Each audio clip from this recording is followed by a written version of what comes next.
دايرين مع الصحه، كي دايرين مع التماره ديال العيد؟ كلشي مزيان. نتمنى الجميع يكون على خير وبخير، ومرحبا بكم معايا بفيديو جديد على قناه حياه امراه مغربيه.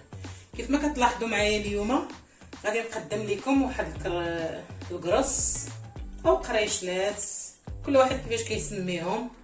كيجيو بنان وزوينين ورطبين البنات، وكيستحقوا التجربه. والمقادير بالنسبه للمقادير في متناول الجميع، غادي تكون ان شاء الله متوفره في كل بيت، وغادي نبداو على بركه الله.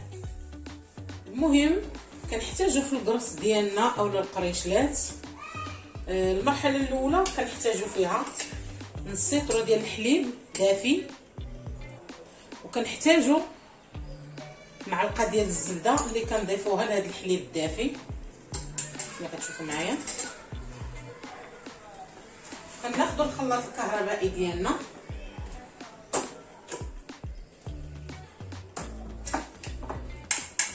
كنضيفوا ليه هاد الحليب ومعلقه ديال الزبده اللي درنا ليه،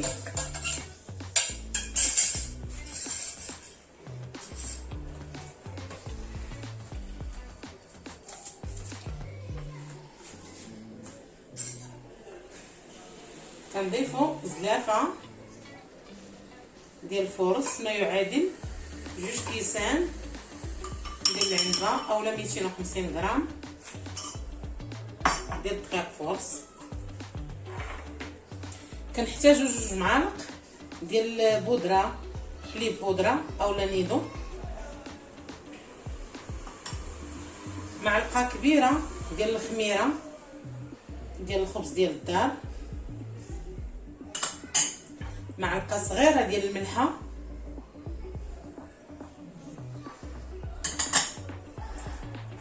كاس ديال الزيت،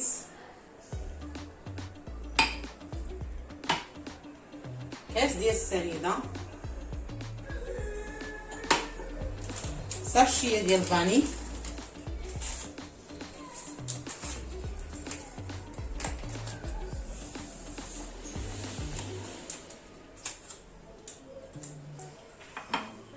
وجوج ديال البياض ديال البيض، والصفر ديال وحده، والصفر الاخر كنحطوه على جنب للتزيين. من بعد ما جمعنا المقادير ديالنا في الخلاط الكهربائي كيف ما كتلاحظوا معايا، غادي نطحنوهم مزيان بحال الطريقه اللي كنطحنوا بها البغرير حتى تنسجم لينا المقادير مزيان مع بعضياتها ونطلقوا من بعد.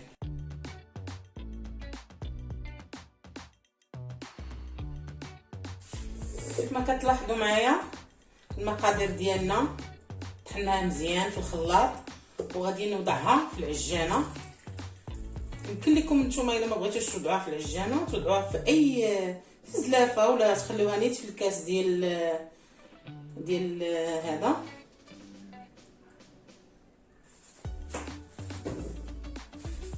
وغادي نغطيوها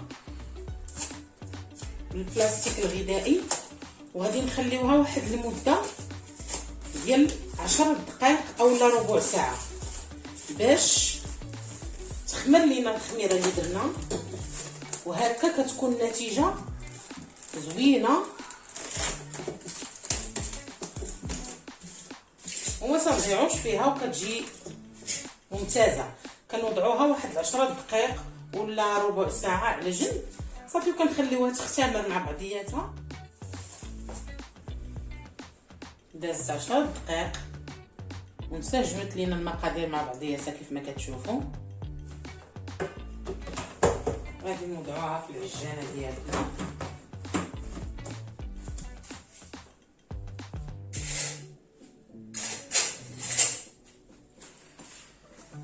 وغادي نضيفو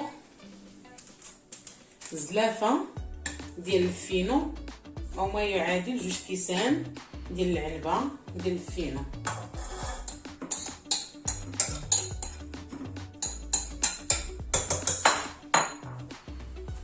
وغنضيف معلقه كبيره ديال النافع ومعلقه صغيره ديال حبه حلاوه. يمكن لكم تستغناو عليها الا ما كنتوش كتبغيوها، ماشي مشكل.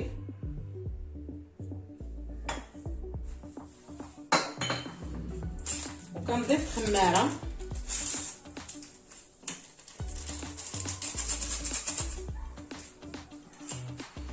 وهنا عندنا نص كيلو او جوج زلايف او 250 او 500 غرام ديال الفورص حتى هي تنضيفوها. تنخلي غير شويه حتى كنعدا نعجن ونشوف واش غادي نزيدو.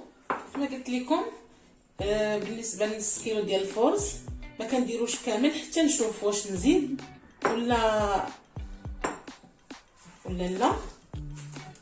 كنبداو على بركه الله نعجنوا الخليط ديالنا ونرجعوا.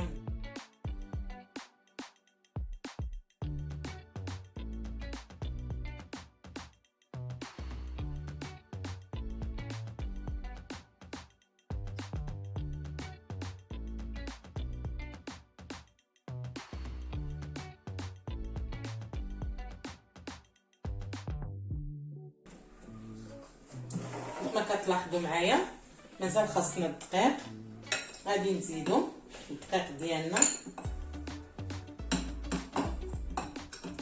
الا خصنا الدقيق غادي نزيدو شويه، والا خصنا الماء نقدروا نزيدو شويه.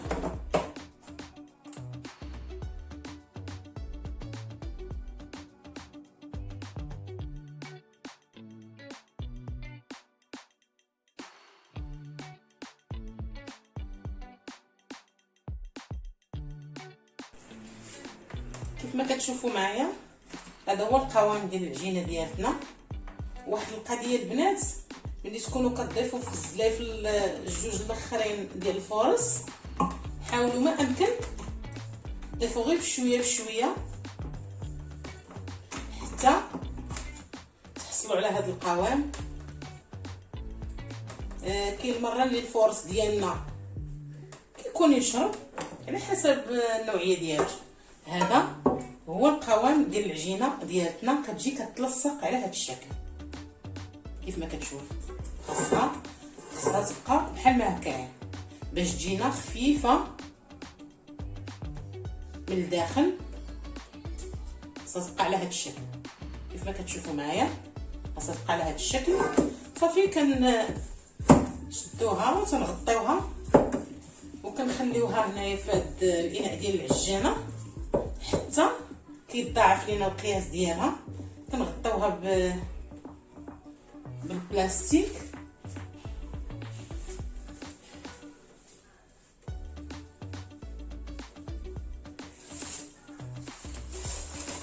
نغطيوها بالبلاستيك الغذائي ديالنا وكنوضعوها على جنب حتى يتضاعف لينا الحجم ديالها ونرجعوا من بعد. كيف ما كتلاحظوا معايا العجينه ديالنا ها هي وجدات ما كتشوفوا. ها هي وجدات معنا. كندهنوا يدينا بشويه ديال الزيت وكنبداو كنضغطوا عليها باش نخويوها من الهواء اللي فيها. كنبقاو نضغطوا هكا، كندهنوا بشويه ديال الزيت نضغطوا هكا باش نخويوها تماما من الهواء اللي فيها.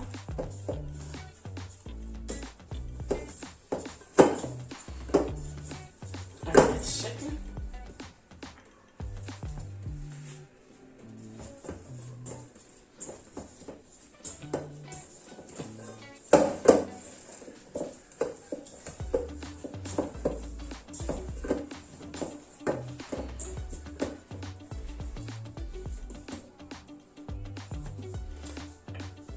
مرة ندهنو ايدينا. صافي كنبداو ناخدو واحد الكمية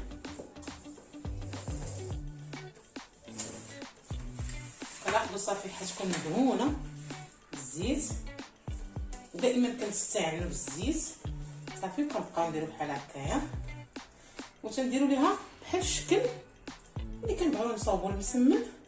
كنخرجو على القياس اللي بغينا حنايا، خرجوا على القياس اللي بغينا حنا.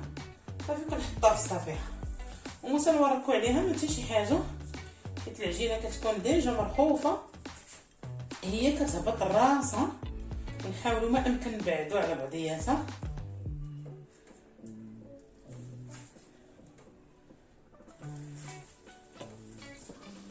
واللي بغاها شويه تجي بحال القريشلات البلديين يمكن ليه يضغط عليها واحد شويه، حيت هي راها قلت لكم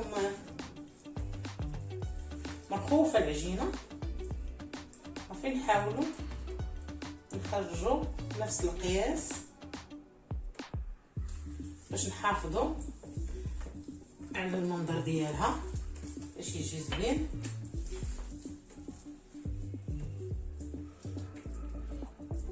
وتجي متساويه في الشكل.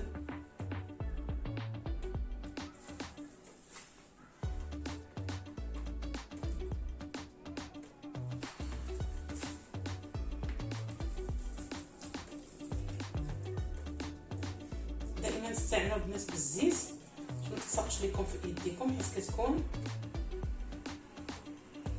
كيف قلنا مرخوفه. صافي كنبقاو غاديين على هذا الشكل كما كتشوفوا.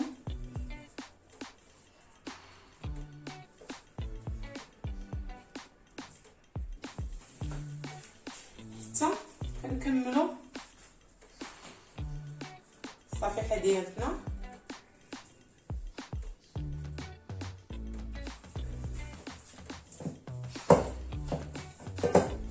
نزيد نوريكم دائما تستعملوا بالزيت باش ما تلصقش لكم في ايديكم.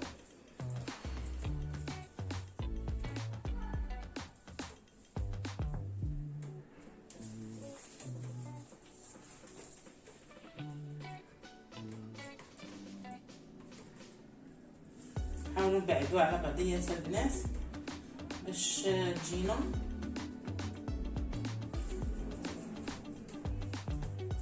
وفي هذه الاثناء وانا كنصوفيها كيكون الفران كيسخن باش ما تجي فيه تخمر. بحال بالنسبه دابا الحال شويه سخون ما كنحتاجوش نسخنوا الفران ونخشيوها فيه، راه كتحطيها غير في الفران بارد كتلقايها خمرات تماما. ومازال في البرد يمكن لكم تستعملوا بالفرن ديروه يسخن وتطفيوه وكديروا فيه بحال هكا اللاطه. صافي كتبقاو كتخمر في واحد الوقت اللي هو وجيز، ما كتعطلكمش في الخميره. وبالنسبه لدابا الحال سخون راه تخمر دغيا ما تبقاوش معها صعوبه. كيف ما كتشوفوا دابا غنوضعها حتى تخمر معايا تماما ونرجعوا من معايا. هذه هي النتيجه النهائيه ديال الكرز ديالنا اولا القريشلات. كنتمنى تجربوهم. كيف ما كتشوفوا كيجيو زوينين ورائعين ومقطنين. وكنتمنى كاع اللي عجبو هذا الفيديو ما ينساش يدعمنا بلي لايك وبالتعليقات ويبارطاجي مع الاحباب والاصدقاء ديالو. وبالصحه والراحه للجميع. الفيديو اخر ان شاء الله.